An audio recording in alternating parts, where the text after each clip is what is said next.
আসসালামু আলাইকুম। Daily moments চ্যানেলে সকলকে ওয়েলকাম করছি। আশা করি সবাই ভালো আছেন। আমরাও আল্লাহর রহমতে অনেক ভালো আছি। নতুন আরেকটি ব্লগ নিয়ে চলে আসলাম আপনাদের সামনে। দেখতেই পাচ্ছেন চারিদিকে পানি থুই থুই করছে। তো আজকে আর কি আসছিলাম যশোরে একটা কাজে আসছিলাম। ইনশাল্লাহ নেক্সট কোনো একদিন সেটা শেয়ার করব। তো আজকে লাস্ট 12টা 12:30 থেকে বৃষ্টি শুরু হয়েছে। একটানা প্রায় 3 ঘন্টা মতো বৃষ্টি হয়েছে এবং বৃষ্টি হয়ে আর কি চারিদিকে মানে জলাবদ্ধতা, তার ভিতরে মানে গাড়িতেও অলরেডি পানি উঠে গিয়েছিল এরকম। তো এখানে এই রাস্তাঘাটে মানুষের চলাচল করতে অনেক সমস্যা হচ্ছে। আর এর মধ্যে হচ্ছে পাশে যে ড্রেনগুলো আছে, এই ড্রেনে অনেকে পড়ে যেতে পারে। তো এখান থেকে আর কি সাবধান থাকবেন। আয়ান অলরেডি ড্রেনের ভিতরে তার পা ঢুকে গিয়েছিল। যাই হোক, আর রাস্তার পাশে বিশেষ করে শহর এলাকায় এরকম মানে পানি চলাচল যাতায়াতের জায়গাগুলোয় পানি এভাবে জমাটবদ্ধ হয়ে থাকলে জনজীবনে অনেক সমস্যায় নেমে আসে। আর এখন আর কি রাসেল ভাইপার নামে যেটা উঠেছে সেটা থেকে সবাই সাবধান থাকবেন। আর চারিদিকে জলাবদ্ধতা দেখে মনে হচ্ছে যে আরও বৃষ্টি হলে হয়তো বা সবাই ভেসেই যেত, এরকম একটা অবস্থা। তো আমরা অলরেডি আমাদের জামা কাপড় মোটামুটি ভিজে গিয়েছে।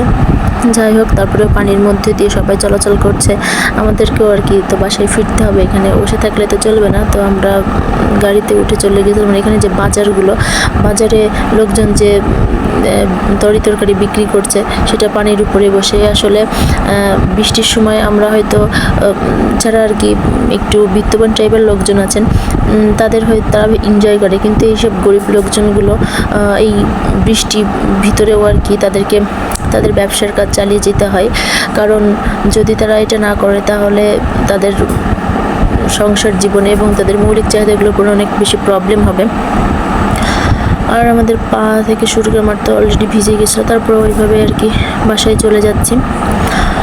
আর আরেকটা কথা, রাস্তায় আর কি অনেক বেশি মানে পিছলা হয়ে গেছে, সেজন্য অনেক বেশি অ্যাক্সিডেন্ট হচ্ছে। তো সবাই গাড়ি চলাচলের সময় সাবধানে গাড়ি চলাচল করবেন। আর এই যে বৃষ্টির পরে সবাই যে যার মানে গন্তব্যস্থলে চলে যাওয়ার জন্য আর কি সবাই বেরিয়ে পড়েছে এবং রাস্তায় অনেক জ্যামও ছিল। তো এই জ্যামের মধ্যে যেটা বললাম, সবাই গাড়ি ভালোভাবে চালানোর চেষ্টা করবেন। আর এর মধ্যে বলে থাকি এবং ভিডিওটি এবং চ্যানেলটি ভালো লেগে থাকলে like, comment, share and subscribe করতে ভুলবেন না।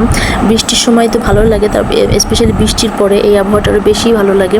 তো আমাদের বৃষ্টির পরে ছেঁচার মানে জায়গা চলে যাওয়ার জন্য ব্যস্ততা বেশি, কিন্তু এই গবাদি পশুগুলো তারা কিছু বোঝে না, তারা তাদের জায়গায় খেয়েই যাচ্ছে। তো যাই হোক, আজকের দিনটা আপনাদের সাথে শেয়ার করলাম। সবাই ভালো থাকবেন, সবাইকে ভালো রাখার চেষ্টা করুন। আমাদের জন্য অনেক বেশি করে দোয়া করবেন। আল্লাহ হাফেজ।